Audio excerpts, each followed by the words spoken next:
Hey everybody, welcome back to the channel. We are back with another episode of Daily Palantir. You know what I was thinking today? I was thinking about being 20 years old. The age 20 is such an important age in most people's lives. I mean, it's right after 19, so you're not really considered a teenager anymore. You're in the 20s part of your life, right? 20 years old. And at least in the United States, it's right before you're 21, which is when you can legally drink, and you're really considered an adult in the United States at 21 years old. So the number 20 is just such a special, important number, right after 19, right before 21. And it's this period in life where you're maturing. You're trying to grow up. You're trying to figure it out. You're trying to develop into your own individual. That number 20 is so important and special in most people's lives. And for some reason, I don't know what happened, but there was this thing that happened today that led me to believe that this age of 20 is a really important age. And I really don't know what it was. It was just something today that happened. I have no idea why this number 20 has been on my mind. It's just, I guess, the market performed the way the market performed, and things happened today. But this number 20 has been stuck on my mind all day. It's just been incredibly exciting thinking about the number 20. And maybe it's because Palantir crossed $20 today. Ladies and gentlemen, congrats to all Palantir shareholders. I had a show planned out today, had a bunch of different segments. That'll wait until tomorrow. Today, what we've got to discuss is price action. There's a bunch of different subsections I want to talk about in regards to price action. Palantir hit $20. Right now, it's about to be 4 p.m. in the market close. We're at $19.92, so we're below $20. I get it. But the fact that we hit $20, we hit 2024 in the pre-market, which means we hit a new 52-week high for Palantir. The lowest 52, the previous one was 2023, so we beat it by a penny. So not bad at all. Palantir, $20. We got some stuff to talk about. What is going on with this price action? Why did this price action happen? And ultimately, how do you want to think and conceptualize this price action as a shareholder today? So let's first start off with what happened in the macro, because I think that'll give us a baseline foundation to then discuss what's going on with the stock today. All right, macro. CPI was out today, Consumer Price Index in the United States of America. Inflation came in at 3.2% month over month, which is below 3.7% for the past 2 months. September and August was 3.7%. October came in at 3.2. Most analysts thought it would come in at 3.3. So seeing CPI actually come in at 3.2 was incredibly powerful for the entire market. As you can see on the left-hand side of my screen, I mean, everything's green. You got everything green. JP Morgan is green. Bank of America is green. Truist is green. Verizon, S&P 500 rallied about 2%, 1.89% on the day, $448. This is very close to 450, and 460 was the top back in August of 2023, which was a couple months ago. So the idea that maybe we're approaching that 52-week high on the S&P 500 might be happening. Definitely today, the price action was awesome. Apple is up. Amazon is up. Google is up. SoFi is up. Microsoft is up. Microsoft hit a 52-week high today as well. And none other than Palantir hit $20.24. So far, as of recording this, which we got 5 minutes until the market closes, 78.6 million shares have exchanged hands for Palantir today, which is just absolutely incredible. Market cap of $43.3 billion, $19.93 right now. Why was this CPI report so important? For the past 2 months, headline CPI and inflation really hasn't come down, right? So the market really hasn't been able to rally the way we wanted to rally. In fact, in September, we saw that nasty 10% correction. We got the S&P 100 down to $410, down from $448 or $445, because the market was like, hey, we're not handling this right now. Equities can't go that much higher if inflation doesn't come down, because inflation needs to come down in order for interest rates to come down, which will allow the equity markets to get more excited. Today signaled to a lot of people, I believe in the market, institutions and retail investors, that we might see a 2-handle on headline inflation by the end of December. And if that happens, then inflation is going to be a dead narrative. That story that's been a cascading cloud on the overall stock market for the past year, really the past year and a half, that's going to start to die out, and there's going to have to be a new bear narrative that exists in 2024. Now, 2024, there's a variety of things that could go wrong that could trigger some massive recession, but at least the inflation narrative seems to be coming down. Inflation coming down means interest rates have to come down, means equities are likely to go up, and that's why we saw the rally that we saw in the stock market today. On top of that, one more piece of macro news. We've been talking about this on the channel every single day. This 10-year treasury bond with the United States is coming down as well. That means more people are buying bonds. So that yield is starting to come down, which is really good for the stock market. When people are selling off bonds, that yield goes up. This yield was at 5% 2 weeks ago. Now it's at 4.4. Going down from 5 to 4.4 is not easy. The only way it happens is if there's a fundamental shift in how the market is conceptualizing and really compartmentalizing the way they're thinking about bonds, equities, the stock market, and the entire macro. And to see this yield start to come down, that means more US debt is being purchased, means people aren't that afraid of US debt. We just got a credit downgrade from Moody's yesterday that's saying like US debt is the worst, not the worst debt to buy, but they're saying, we're not happy with how the US is spending and they have too much debt. And you can make all those arguments, but at the end of the day, it's the United States debt versus who else's debt. And I think the market's starting to recognize, well, if inflation's coming down, interest rates are going to start to come down. These companies are going to keep performing. Q3 earnings have been phenomenal across the board for a majority of companies. Then maybe some premium needs to be given. And Palantir is one of those companies that got some of that premium today. So let's talk a little bit more about valuation. I know I talked about that yesterday, but obviously as the stock keeps going up, people get more concerned about valuation. This was the first tweet I put out today, 7 hours ago. Palantir breaks $20. This was 2021, right in the pre-market, and we got to 2024. And it was pretty exciting to see that happen. Obviously, we came back down to around we got to 1960 at one point, and then we came right back up to 1990. Right now, it's at 1992. So it's really been flirting with this $20 range, trying to figure out, does it deserve 20? Does it not deserve 20? 20 has obviously been massive resistance for Palantir. The last time we saw this $20 range was in August 1st, around that time. It was right before earnings. Earnings was August 7th. So yeah, that last week of July going into the first week of August, S&P 500 was nearing not all-time highs, but 52-week highs of 459. And as a result of that, Palantir was up as well. So the broader markets were up. A lot of other equities were up. And then as the S&P started to decline back down to 410 over the next couple months, you saw Palantir come down to about 1394 on the low. So today, the price action has been really interesting because as we went down to 1960 and people sold off, people bought the dip, right? We went from 2024 to 1960 within like the first couple of hours of trading. And by the end of the day, we're back at 1994 because people want the stock. People started buying. So I texted one of my investment banker friends named Sebastian. If you guys are friends of the channel, you'll know who he is. He texted me, $20, what is going on? And so I asked him, what do you think about the valuation right now? And this is what he said. By the way, I'll link our interview that we did in January 2022.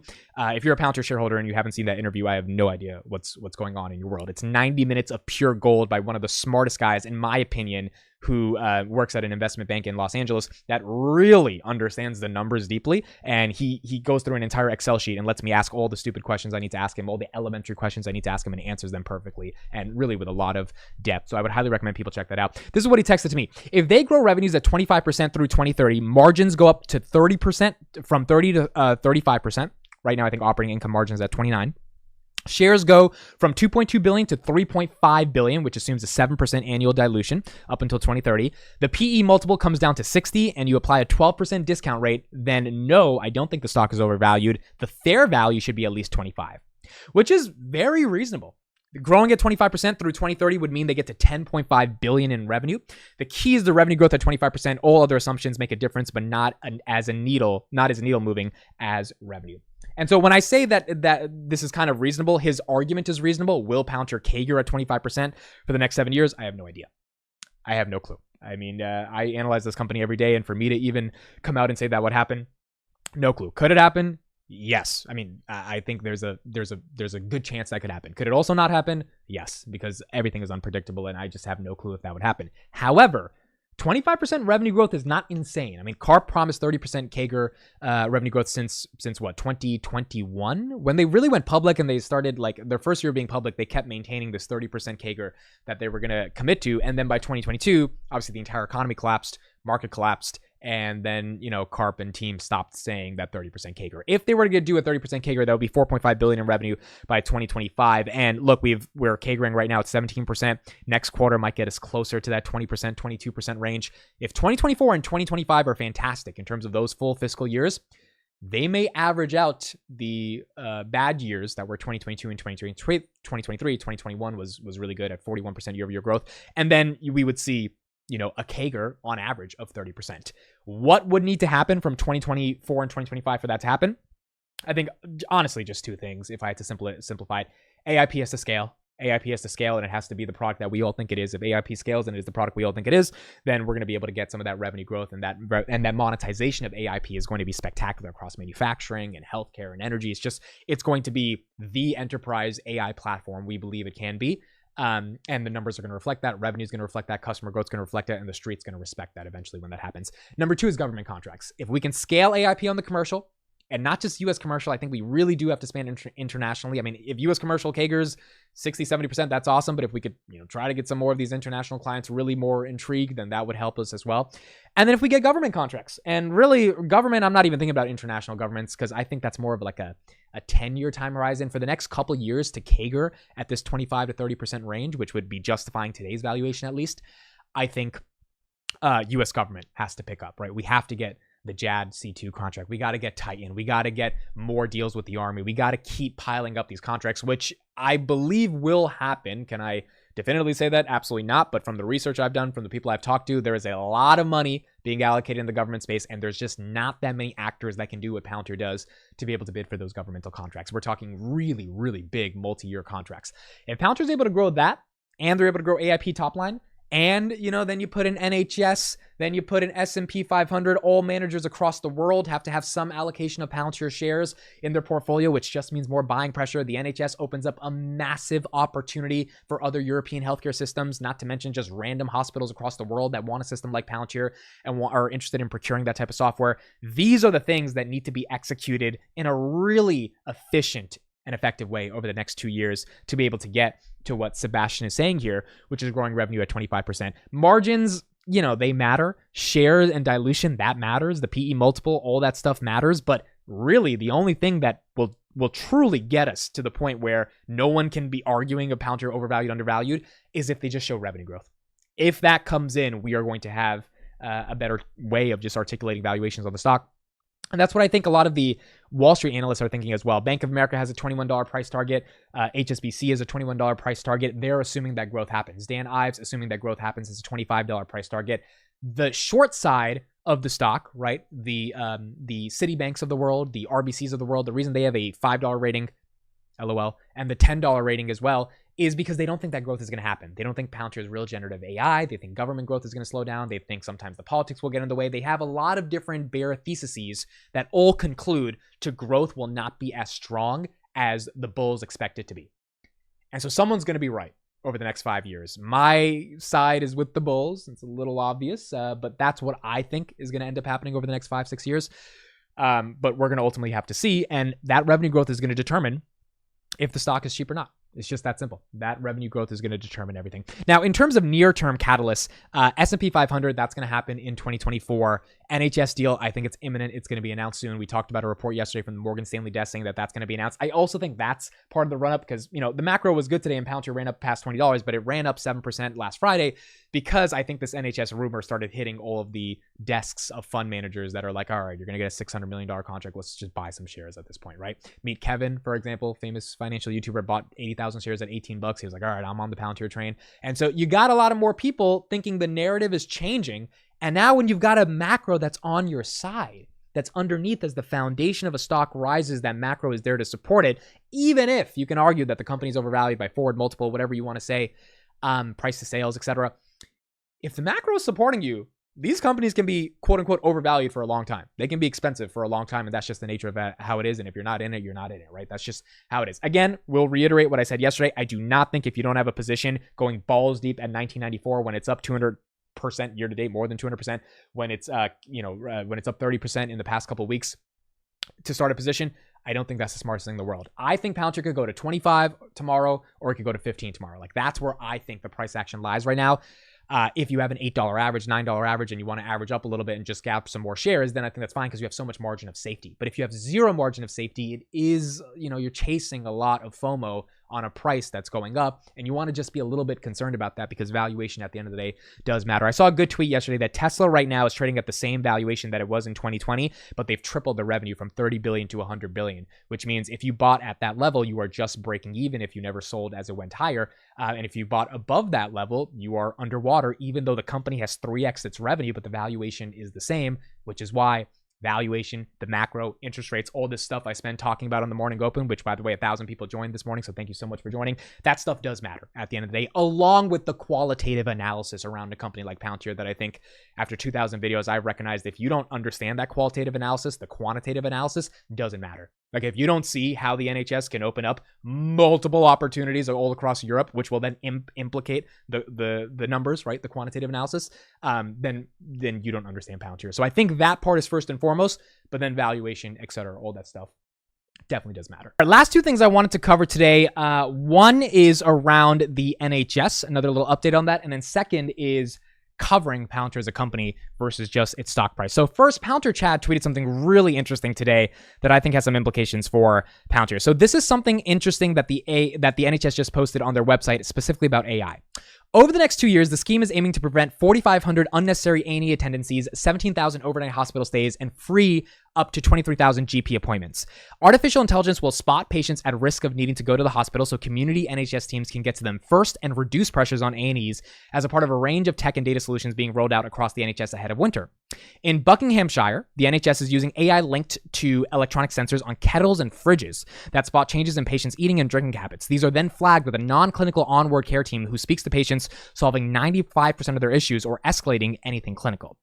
NHS teams in some areas of Birmingham are piloting an approach which uses an algorithm to predict the top 5% at risk of potential hospital attendances or admissions. They didn't mention that Palantir is going to be doing this, but, putting on your thinking cap, it is very interesting what they're trying to do, and I think Palantir is going to have a lot of implications for this. The reason for this is because the FDP, this $600 million big platform for 70 million people in the NHS, is just a data platform. It uses a lot of fancy AI and machine learning to be able to synthesize and analyze data, which means there's going to be data not only in terms of public patient health records, but there's also going to be this type of data of what is Mr. Smith eating at 12 p.m. for lunch, and why is what he's eating or his habits of eating or the rate at what he's eating or how much he's eating different than what he was eating for the past 2 weeks? Like, why did that change? All that data being synthesized into one massive platform across the entire NHS is what's going to give the type of intelligence to doctors and hospital appointees to be able to know, oh, we should check on Mr. Smith, or hey, maybe we should check on this before this gets serious because he's not eating as much as he should, or he's eating way more than he is. Palantir did something very similar to this with Sompo Holdings in Japan, the largest insurance company in Japan, where they tracked sensors underneath elderly people's beds, connected it to Foundry, and they tracked the sleeping patterns, and they were able to recognize why someone was sleeping longer than they should. As you get older, if you start to sleep, for an excessive amount of time, that's not really the best thing in the world, and that might mean that you have to either get on medication, get off medication. Like, you should not be sleeping for 17, 18 hours a day. And so they saw trends in the data and were able to figure out, oh, this person needs way less medication than they're getting because that's making them sleep longer, and that's not a healthy thing. So the idea that the FDP is going to fully encompass vast amounts of data, not just the data of your public health records, but granular data, the stuff that was just talked about on the NHS website in terms of patients' eating and drinking habits, to be able to form conclusions to make doctors more effective and patients get better care. That, to me, is another reason why the market's giving Palantir a premium, because they're like, all right, if you're able to do that, you're probably going to get more deals in the future. All right, final thing I wanted to talk about today on Palantir. Quick note I made on Twitter. I said, as excited as I am covering the stock's performance means nothing in comparison to how excited I am covering the company. I would not be shocked to see Palantir swing up to 25 or down to 15 because the market is the market, and we'll see what happens over the next 2 months.